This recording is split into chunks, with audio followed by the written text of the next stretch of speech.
नमस्कार दोस्तों one rank one pension division 2 के ऊपर आज मैं आपके लिए ऐसी खबर लेके आया हूं जिसे सुनकर आपके कान खड़े हो जाएंगे दोस्तों, जो कि जुड़ी है आपके डिसेबिलिटी पेंशन से संबंधित।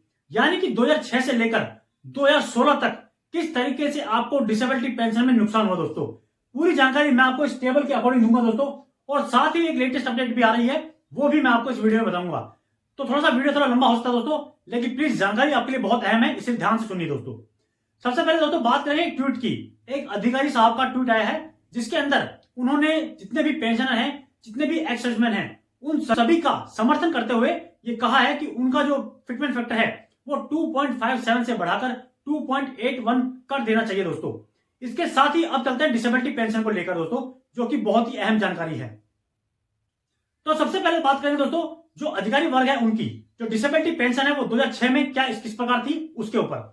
दोस्तों 2006 में अगर हम बात करते हैं तो जो नॉर्मल डिसेबिलिटी थी उसको जो 100% मिलता था वो मिलता था 5,880 रुपए, यानी कि 5,880 रुपीज। इसके साथ ही दोस्तों जब ओआरपी आया तो ओआरपी में यह बढ़कर हो गई 27,000 रुपए, 27,000 रुपीज दोस्तों।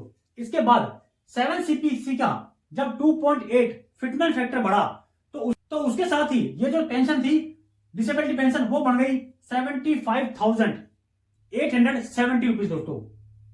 इसके बाद 2016 तक जब यानी कि जो बढ़ी थी 7CPC, यानी कि 2006 के बाद 7CPC तक इसमें जो बढ़ोतरी हुई थी वो हुई थी 69,990 रुपीज, यानी कि 69,990 रुपए की दोस्तों।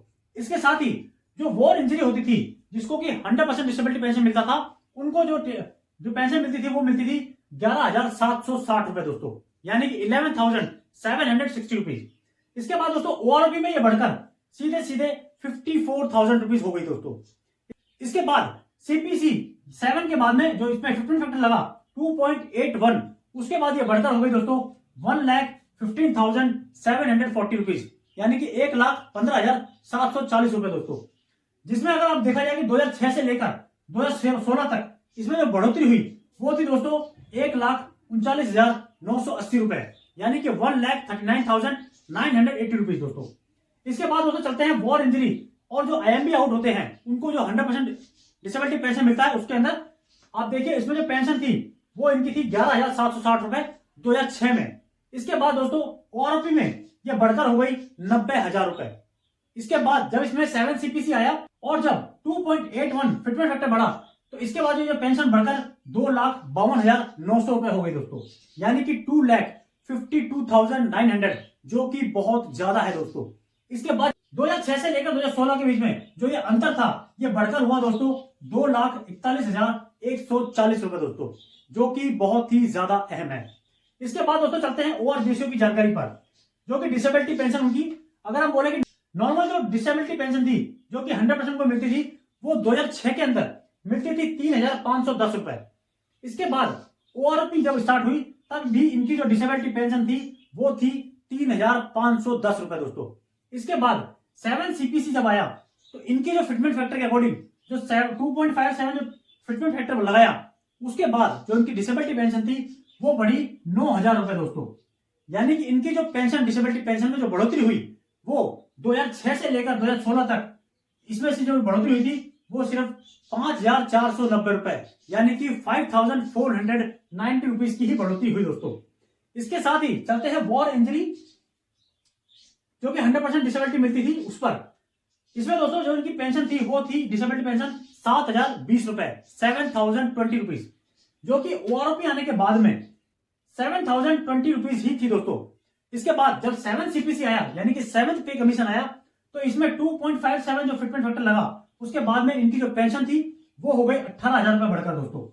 और जिसमें 2006 से लेकर 2016 तक का अगर हम गैप मेंटेन करें, अंतर देखें तो सिर्फ 10,980 रुपए दोस्तों इनकी जो है पेंशन बढ़ी। इसके बाद बात करते हैं जो कि IMB आउट होते थे, वॉर इंजरी जो कि IMB आउट थे उनको लेकर पेंशन में उनकी डिसेबिलिटी पेंशन में दोस्तों सामने देखिए आपने कि सेम थी वो 2006 के अंदर।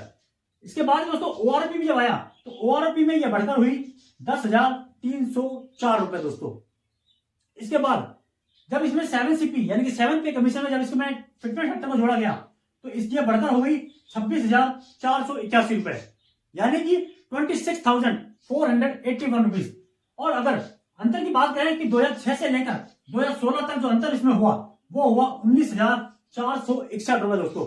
यानी कि आपकी जो डिसेबिलिटी पेंशन है जिसमें कि इतना बड़ा अंतर है, जैसे कि आप देख रहे हैं ये जो अंतर है ये और इसके अंदर आप देख रहे हैं ये जो इतना बड़ा अंतर है, जिसकी वजह से जवान जेसीओ साहिबान को डिसेबिलिटी पेंशन मिलनी चाहिए थी उसमें दोस्तों उनको बहुत बड़ा नुकसान हुआ दोस्तों। इसी को लेकर अब एक अधिकारी साहब ने भी इस चीज को ट्वीट किया है और जिसमें साफ तौर पर यह कहा है कि ओआरपी 2 के अंदर जो कि नुकसान हुआ है ओआरपी पेंशन में जो पेंशनरों को उसको लेकर, साथ ही उनका जो फिटमेंट फैक्टर है उसको भी 2.57 से बढ़ाकर 2.81 की मांग की है और उन्होंने भी पेंशनरों का समर्थन किया है दोस्तों। तो दोस्तों ये बहुत ही बड़ी खबर थी जो कि मैंने आपको डिसेबिलिटी पेंशन को लेकर बता दी, यानी कि 2006 से लेकर 2016 तक आपको डिसेबिलिटी पेंशन में कितना मिला और कितना दोस्तों। तो दोस्तों ये जानकारी जो कि मैंने आपके साथ साझा की है वो आपको कैसी लगी प्लीज मेरे कमेंट बॉक्स में मुझे बताइएगा। इसके अलावा जो भी जानकारियां चाहे वो कैसी भी हो आप तक पहुंचाने की मैं पूरी कोशिश करूंगा दोस्तों। लेकिन दोस्तों ये जानकारी आप तक पहुंचेगी तभी जब आप मेरे चैनल को सब्सक्राइब करेंगे, इसलिए प्लीज सब्सक्राइब का बटन दबाना मत भूलिए, बेल आइकन को जरूर दबाइएगा दोस्तों। तो फिर मिलेंगे एक नई जानकारी के साथ में, तब तक के लिए नमस्कार दोस्तों।